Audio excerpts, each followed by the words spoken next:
we looked the other night at the game against Southern Miss the game against Georgia State. I think we get 22 free throws. We got that in the 2 games on that road swing. I mean, I'm still having people calling me about the Coastal game, but the disparity. But at the end of the day, we've got to get to the free throw line, and we're doing that through Jordan and being aggressive. Greg's gotten to the free throw line quite a bit, which is a positive for us. Themis is sharing the ball as well as all our guys. He's 6th in the country in assist, which is impressive. For the 4th straight game, we had a lower turnover margin than our opponent, so less turnovers, I should say. So we've done a good job in that area too.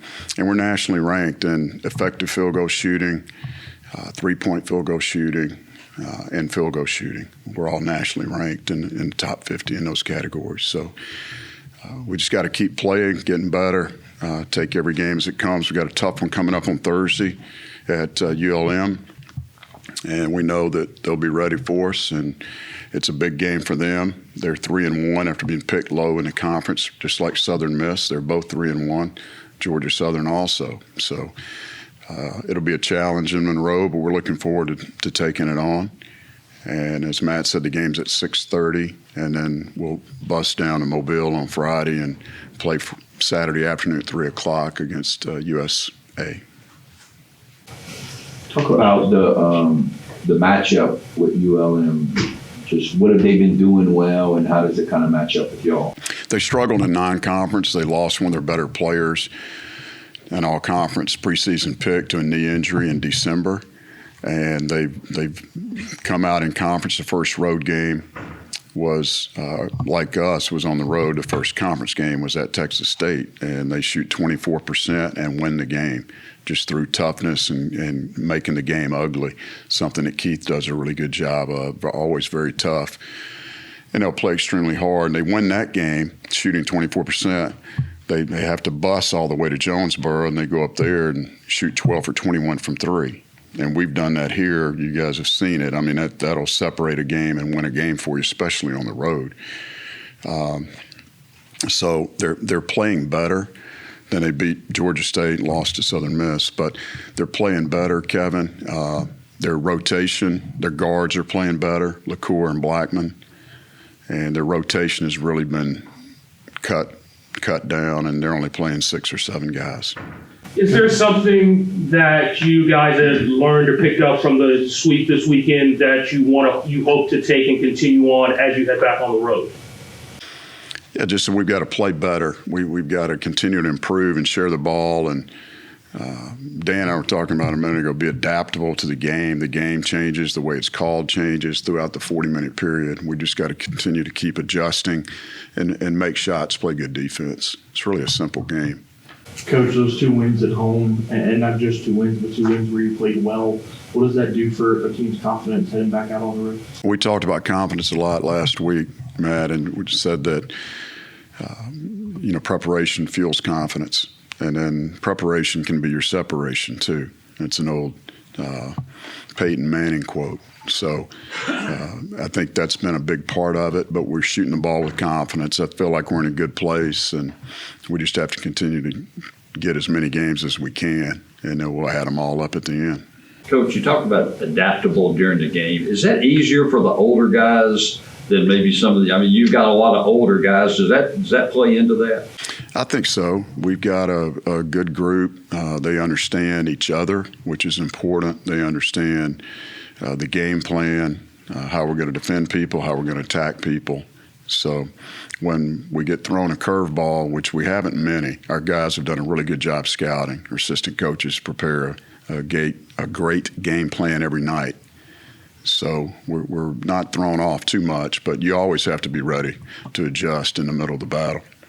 When you watch film of these last 2 games, was it really just greater effort, which is with some of the players coming in, or were there technical defensive things that y'all did better than y'all had to? Well, I think we guarded the ball. We did a good job staying in front of the ball. Georgia State drove us a little bit, like Coastal did, but we were able to stay in front of the ball and be in proper position on screen and roll plays. Our guys are doing a better job of that, but it's just being focused and being in the right place is the most important part. We gave Evan Johnson hit two threes the other night in the first half. That's all they hit. And the first one, Jordan made a mistake, and that cost us. Our rotation wasn't there. And then the second one he made was Jalen Dalcourt went underneath the screen and didn't finish guarding that play correctly. So being in the right spot and then playing with maximum effort. Joe seemed like he was kind of nicked up, and is that kind of a nagging thing, and where is he on that? And just talk about the things that he does sometimes that impacts games. Seemed like he doesn't always show up on the box score kind of thing or in point score, but it seemed like he does little things that helps you win. Yeah, he got nicked up when he had a dunk and lost the ball. I think a little pride thing, huh? But no, he does. That's a great question. He does a tremendous job in so many different areas. He's probably our best inside defensive player. He has great anticipation, great hands. He's busy on the ball. He gets all kind of deflections and steals. He can handle the ball. He's an excellent passer. And besides his three-point shooting, I've been extremely pleased with him. He's getting better and better. And he played more minutes the other night. I didn't think Terrence had as good a game, but Joe was fantastic for us. And we have that adaptability to play different guys and have different guys step up and lead us on different nights. Coach, talking about Terrence, how have you kind of seen him be able to complement Jordan in terms of their inside game they play together? They've done a good job. Jordan got doubled late in the game the other night, maybe with about 7 minutes to go, and got it out to Terrence right at the basket. He was in the lane, made an easy shot. So I think they've worked well together. Terrence is an opportunistic guy. He's got to step in the openings and be around the basket, and we've been able to find him. And he just hasn't been as aggressive as he was earlier in the year shooting the ball. But the other night, I didn't think he had a great night, and he still winds up with maybe 3 for 4 from the floor and 8 or 9 rebounds, and took a charge, make some big plays for us. What's the latest on Mike Thomas? Haven't heard today, so no update.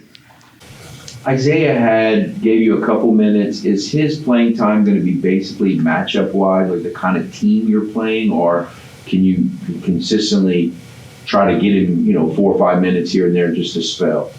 Trying to utilize him the best we can. He's practiced really well, and he's gotten better. Been pleased with his effort. I thought he got a great offensive rebound late in the game. The other night, got fouled, went to the line, another time. I believe he was 3 for 4 from the free throw line. But defensively, gives us a little bit of energy, kind of like Jalen does coming off the bench and Kobe. But backing up Jordan, when Jordan wants out, he took himself out the other night a couple times, and that's what I want. And we'll get Zay in there, and he'll be able to pick up some minutes there. But there is a chance, yes, we've got some other plans for him, and we can play he and Jordan together some. We haven't done it much this year, but there are going to be games coming up where we do. Coach, do you feel like Jalen Dalcourt is kind of becoming that true sixth man for you, where you need a spark really quick? You can put somebody in there, and he can give you those points and make an immediate impact. Yeah, he's definitely a big part of our team. He's one of our leaders. He's probably our vocal leader, with Greg and Jordan, a couple other guys that are older, but they just do it by their work. But Jalen is always enthusiastic, brings high energy to practice, and that's what we expect when he comes in. And we felt like early in the season, he and Kentrell were battling for that starting spot, and it kind of settled with Jalen coming off the bench. And I think he's done a really good job for us. He shot the ball great this weekend. If he's making shots, then everything's good. South Alabama, they're kind of an enigma every year. It seems like just trying to figure them out. How do you? I know you focus on Monroe, I get it, but I mean, what about that matchup? The assistants have watched a lot of tape on South Alabama. I've seen some. Kevin Samuels, the big kid inside, a transfer from Florida Gulf Coast. We played against him at TCU a few years ago. Really good player. Averaged a double-double last year, Florida Gulf Coast. But their guard play has not been as consistent as it was the last couple of years. And that's one difference that we've noticed with those guys. And their backs are against the wall. They're 1-3, so they're going to be ready to play and protect their home court. I know y'all went 0-2 on the start of conference on the road, but these are more like road games that y'all are probably pretty used to. And I mean, y'all can kind of get some redemption here on the road and really make a big impact, it seems like. Yeah, we hope to. I mean, but it's about how we play. And Jay and I talked about before the game of the night, there's an opportunity for us to make some hay, but we've got to play better. And, of course, you got to get the breaks, too. I mean, we played good enough to win at Coastal till the final 3 minutes, and then, don't get the calls that we need, or one missed shot, it's one play, we lose by 1 point. And everything went against us the last couple of minutes. So we've had success winning there, but we are more familiar with these schools that we're about to play. You mentioned the records, a couple of teams. We're only 2 weeks in, and everybody in the league has a loss, but everybody in the league also has a win. Is this league as balanced as you thought it was going to be? Absolutely. And Georgia Southern's, again, gotten off to a great start along with Southern Miss and Monroe. It's crazy. It's college basketball. You look across the national landscape, Baylor's picked first in the Big 12. They're 0-3. I mean, it's a different animal when you get to conference play. But our guys and our teams have done a good job. We think we've got 4 teams ranked right up the top 100 of the net, and playing each other will help that some as we get into it a little bit more. But this is one of the most balanced years that I've seen, Dan, yes. And we should have a heck of a conference tournament. We've talked about that before. And every game matters now, and we need to continue to try to stack as many as we can. Coach, there at the end of the Georgia State game, your guys were able to go over and celebrate with the student section. Just could you talk about how important the home atmosphere is when everyone is there and you guys are playing well, how it helps to make you guys play even better? Well, it's fantastic that we had good crowds both Thursday and Friday, and our students aren't in class yet. So we'll get back in class this Wednesday, and when we come back, hopefully they'll be even more so. But they were great earlier. The band's been great, and we were creating a home court advantage, or dome court advantage, as some people call it. But it's important to mingle and touch your fans. You want to reach out and touch them occasionally. And I thought Jalen did a good job of that the other night, getting it started and getting excited, and just got to continue to do that. And we appreciate our season ticket holders and our people that come to games.